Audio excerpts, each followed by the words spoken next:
each one of us, most of us, I think, go back to our districts each weekend and we go to church. Good people pray for us. Our pastors pray for us. They pray for this country. And to think that they can be doing that for the interest of this nation and for our benefit, and we can't even recognize that there should be a day, not mandating that you pray, but a day set aside for prayer. If good Americans or good Christians in this country want to come together to do that is unconstitutional. And I'm really honored to be here with my colleagues who are like-minded and believe that God plays a huge part in this country, a tremendous part in our lives, and the concept that we cannot honor him on a day and pray to him is absolutely unreasonable. Thank you all for your patience. We just have a few more speakers, but as you can see, this is a very passionate issue for many of our members, and we wanted you to hear directly from them. We're joined today by a number of different organizations. A few of them would like to make about 30 seconds of remarks to you. We have here today the American Association of Christian Schools, Glow International, Capitol Hill Prayer Partners, Liberty Counsel, and also the individuals who fought this litigation wrote an amicus brief on behalf of members of Congress, the American Center for Law and Justice, and I'd like for Jordan Sekulow if he would come up here and offer some brief remarks. Jordan. I first want to thank Congressman Forbes as well as Congressman McIntyre for leading the charge in the Congressional Prayer Caucus to put together a team, a bipartisan team of members of Congress to stand with the American Center for Law and Justice. These congressmen allowed us to represent them in the district court, and we will continue, they will continue to be with us as we continue to aggressively defend the National Day of Prayer in the Circuit Court of Appeals. I'd just like to make a couple comments because the members of Congress covered everything so well. First, we call on the administration not just to defend the National Day of Prayer and to appeal this decision, but to do so aggressively. Don't go into court and start conceding things. They have that ability. Let's not forget that. There's been a change, and there's new leadership at the head of the Department of Justice. Second, I encourage the members of the media to look into the Freedom from Religion Foundation who brought this suit. It may be interesting to find out the way they raise their donations and money is encouraging people to purchase a Bible warning label with a skull and crossbones on it that they say, warning, literal belief in this book may endanger your health, and they encourage people to place them on the inside of Gideon's Bibles. They also have a theme song called Nothing Fails Like Prayer. This is not the ACLU. It's not even Americans United for Separation of Church and State. It's a group that has a true hatred of those with any religious belief, and specifically those who have a Judeo-Christian heritage belief. So again, I want to thank the members of Congress who have stood with the American Center for Law and Justice and allowed us to take this case forward. We will be, regardless of what our government does, aggressively defending the National Day of Prayer in the Circuit Court of Appeals. Thank you. Thank you, Jordan. We also have a representative from Focus on the Family, Tim Gagline. Tim? Is Tim here? Tim leave? Okay. Also for FRC Action, Tom McCluskey. Tom? Well, for those who don't believe in God, we just had over a dozen congressmen speak in under 40 minutes, so he certainly has a hand in the roles of Congress. And faith has permeated, as has been pointed out repeatedly today, faith has permeated all the acts of Congress, everything from George Washington's Thanksgiving Proclamation in 1789 to the church service that they had before the health care vote, where opponents and proponents of the health care bill got together and prayed together. And I hear it was inspirational not only to the members, but it was inspirational to me who was working hard on the bill. It also showed me that God doesn't always answer everybody's prayers in the way that you want him to, but it showed that God has a hand in the nation's business. And that is one reason why, as Jordan Sekulow said, the White House has to defend this strongly, as strong as our founding fathers would have, and also why we have to be careful of who gets on the bench, because they more and more are the ones deciding what kind of faith we can have in the public square. Thank you. Thank you, Tom. And representative from Concerned Women for America, Penny Nance, who's their Chief Executive Officer. Penny. Thank you. I'm here today representing our 500,000 members of Concerned Women for America, and you've heard a lot about the historical underpinnings and the foundation of prayer in our country. I just wanted to say something about the practical reality. We are in trouble in this nation.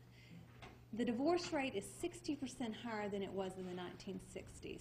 A child is abused every 10 minutes. We have 800,000 people trafficked in sex trafficking all over the world, and between 15 and 17,000 of those are brought into this country. I could go on and on and on. From a practical standpoint, the president needs to understand, if he cares about hope, this is where hope lives. This is what hope is about. Men and women of faith, you heard from both political parties saying they join together on a regular basis and come before God with pure hearts, looking for solutions. This is the reason why that it makes sense for the White House to vigorously defend the ability for us to continue to do this. Thank you. Thank you, Penny. We also have from the Ethics and Religious Liberty Commission, Dr. Barrett Duke, who's the Vice President of Public Policy. Barrett. Congressman, thank you for your leadership for the prayer caucus as well. We really appreciate it. We are certainly in need of prayer. At every point in this nation's history, we've been in need of prayer, and that's no different today. We appreciate the fact that Judge Crabb is concerned that the government might be establishing religion. As Baptists, we're some of the most distrustful of all people of faith that government might do something that would interfere with religious practice. And yet, interestingly, it was a Baptist evangelist by the name of John Leland who actually persuaded James Madison to add religious protections to the U.S. Constitution. James Madison met with John Leland and agreed to introduce an amendment that would assure that government would not establish religion or interfere with religion, and that language becomes the very first language of the very first amendment to the United States Constitution. So we certainly agree with the need to keep government out of religion. And yet, you would be hard-pressed to find very many Baptists who actually believe that the day of prayer establishes religion. We don't believe, the vast majority, the overwhelming majority of Baptists do not believe that the National Day of Prayer constitutes the establishment of religion in this country.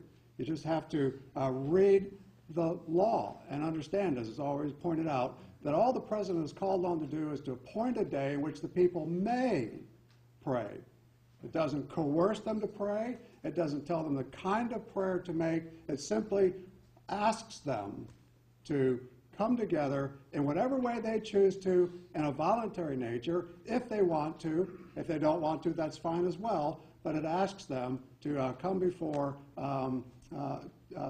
in their various religious environments and pray if they choose to do so. And we are deeply offended by the fact that this judge would decide that the National Day of Prayer actually establishes religion. Now, I've read Judge Crabb's opinion. She has an answer for practically everything and every possibility, but I think her understanding of the establishment of religion exceeds the Founding Fathers' understanding of what that means. In fact, she seems to be more concerned with the possibility that an atheist might be offended by somebody being called to prayer than anything else. And as you've noted, by that standard, we would have to say that our founding documents reference to nature's God and our Creator would themselves have to be determined to be an unconstitutional establishment of religion. Obviously, our founding fathers understood and appreciated the important role faith plays in our nation.